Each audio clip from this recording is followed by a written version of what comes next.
जीवन में समस्याओं का आना जाना तो लगा रहता है। कुछ लोगों के जीवन में समस्याएं कम होती है तो कुछ लोगों के जीवन में बहुत सारी समस्याएं होती है।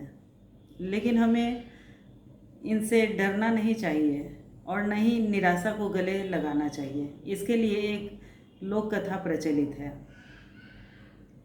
पुराने समय में एक व्यक्ति अपने गांव के प्रसिद्ध संत के पास पहुंचता है और कहता है कि गुरुजी, मैं बहुत ही दुखी हूँ क्योंकि मेरे पास बहुत सारी समस्याएं हर समय रहती हैं। मैं एक को हल करने की कोशिश करता हूँ तो दूसरी आ जाती है। तो कृपया आप कोई ऐसा उपाय बताइए जिससे कि मेरी सारी समस्याएं खत्म हो जाए और मेरा मन शांत हो जाए। संत कहते हैं, मैं तुम्हारी समस्या का समाधान तो कल करूँगा, लेकिन तुम्हें आज मेरे लिए एक काम करना होगा। मेरे ऊँटों की देखभाल करनी होगी रात में, और जब सारे ऊँट सो जाएंगे तब तुम भी सो जाना। दुखी व्यक्ति गुरुजी के का यह काम करने के लिए तैयार हो जाता है। रात में वह ऊँटों की देखभाल करता है और दूसरे दिन गुरुजी के पास पहुंचता है तो गुरुजी उससे पूछते हैं कि रात में नींद कैसी आई। वह व्यक्ति बोलता है, मैं तो रात भर सो ही नहीं पाया क्योंकि आपके ऊँटों ने मुझे बहुत परेशान किया। एक ऊँट को मैं बैठाने की कोशिश करता था तो दूसरा ऊँट उठ खड़ा होता था, और इसी तरह सारी रात सारे ऊँट एक साथ बैठे नहीं, और इसी तरह मैं रात भर सो नहीं पाया।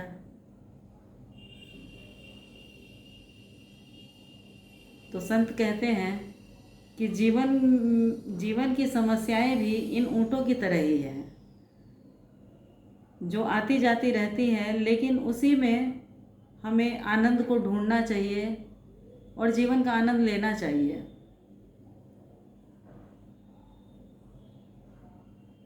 वह व्यक्ति बोलता है, गुरुजी, ये समस्याएं जब आती जाती रहती हैं तो हम लोगों को क्या करना चाहिए?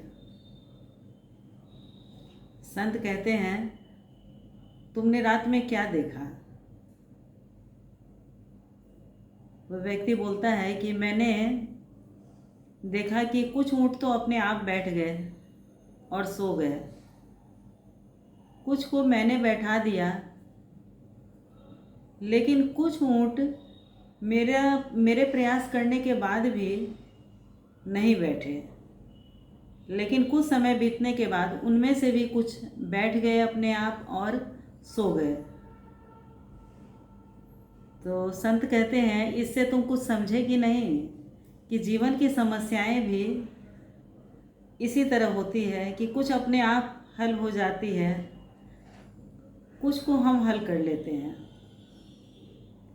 लेकिन कुछ हमारे प्रयास करने के बाद भी परेशानियां बची रह जाती है, जिसके लिए हमें प्रतीक्षा करनी चाहिए, न कि हर पल दुखी रहना चाहिए।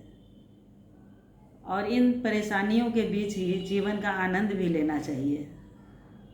Thank you. आपको ये कहानी कैसी लगी मुझे कमेंट करके बताइएगा।